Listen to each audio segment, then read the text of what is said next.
the attacker has his phone on mute, and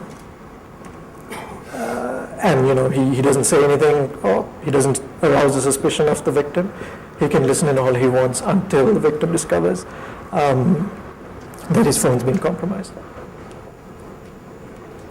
Moving on to the camera API.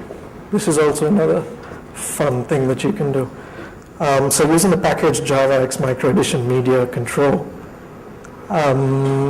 you can use the get snapshot method to capture an image from any of the BlackBerries that have a built-in camera. Ideally, you can have this set up on a timed base.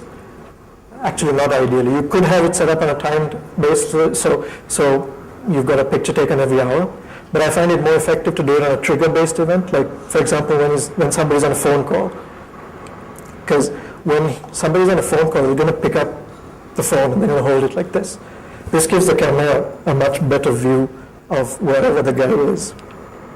So he's up there, he's holding his phone, and if he's like me, he's probably going to walk around a lot, So when he's holding his phone up like this and he's walking around, if I time it to take pictures every 10 seconds, I can get a pretty good understanding of where he would be. If you couple this together with the GPS, you get a really good mechanism of finding out where somebody is. So again, using the package Java X Micro Edition location, you can do a method called get qualified coordinates that will tell you where about this phone is. I mean, most of the BlackBerries, most of the newer BlackBerries have a built-in GPS, so you can do this. Again, you can do it either time-based or using a trigger.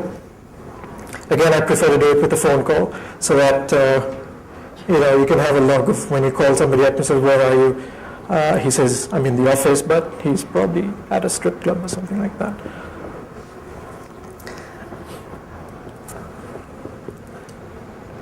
This one is an old finding. This was discovered in 2006, blackjacking. It was presented at DEF CON, and is a simple but very effective way of compromising enterprise networks. So the paper came together with a tool called BB Proxy. Now, what BB Proxy did was, once you infected a phone with BB Proxy or installed BB Proxy in a phone, it will connect out into the internet to an attacker-controlled server. As you know, BlackBerries on an enterprise network are always connected. They're always connected to the enterprise network. So it would also be connected on the inside. And what BB Proxy did was it just simply bridged the gap between the attacker's host and your inside network. So essentially, you've got unrestricted access directly into the enterprise network through the BlackBerry. You don't have to worry about firewalls. If you decided to come in through the front door, you'd probably spend ages or you'd probably never get in. But through this, you can simply just go straight through. Once you're in, you can then do your usual assorted hackery like port scanning, attacking hosts, etc. A few other hacks that you can do, stealing contact information. For example, you own the sales manager's BlackBerry and you pick up all his contacts, and there you go, you have your next set of leads to call to ask for business. You can alter contact information. So for example, you have a guy's 300 contacts. You just read them in, randomly swap them around, so when the guy's calling Uncle Bill, he's actually calling one of his best customers. You can run up a victim's phone bill, obviously, not an old thing. You can just make him pay by just making calls to international numbers. You can also use a victim's phone to send bulk SMSs. You can, similar to the analogy of using a compromised server to send spam, you can compromise a BlackBerry and send bulk SMSs as spam as well. So, we know that people spend their lives on their BlackBerries.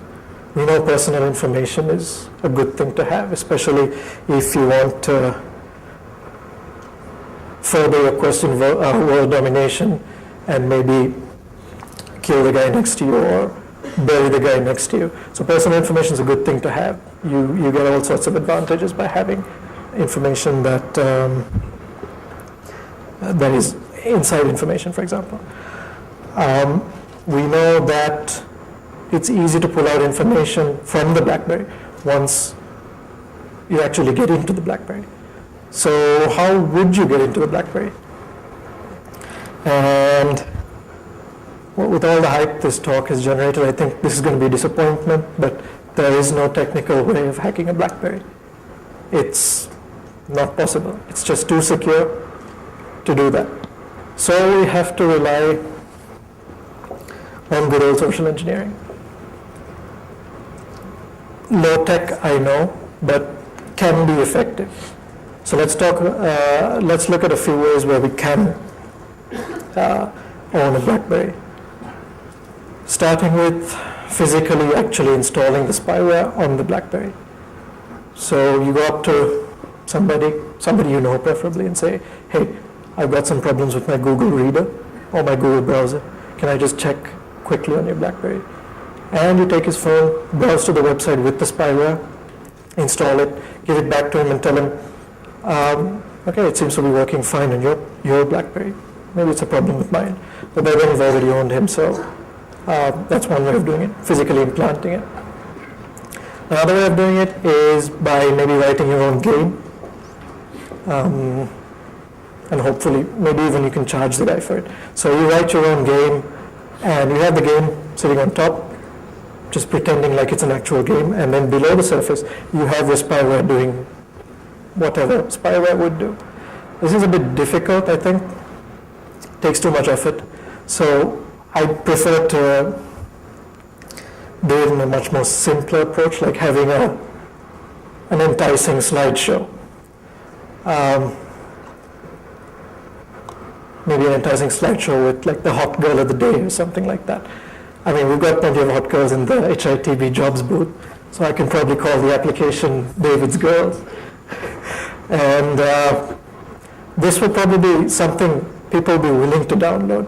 And if I give it for free, I mean, what the hell, right?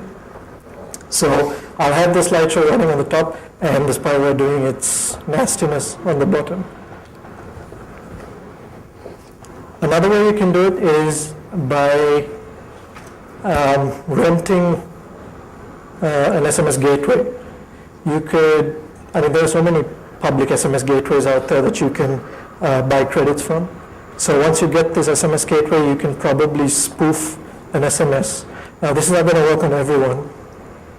You can spoof a SMS saying it's coming from the telco provider. So you send an SMS to the user saying, we've got this new upgrade, or we've got this new program, please browse to this site and download it and run it. Granted, the percentage that this would work is far less than the other two, but if you're a large telco provider in the UAE, you can just do that yourselves by sending all the SMSs to your entire subscriber base, like Etisalat did in July. So for those of you who don't know Etisalat, it's this large, horrible, well, it's not horrible. It's this large telco provider that's gradually taking over telcos around the Middle East and in Asia. What they did was they sent a message. This is the exact message that they sent.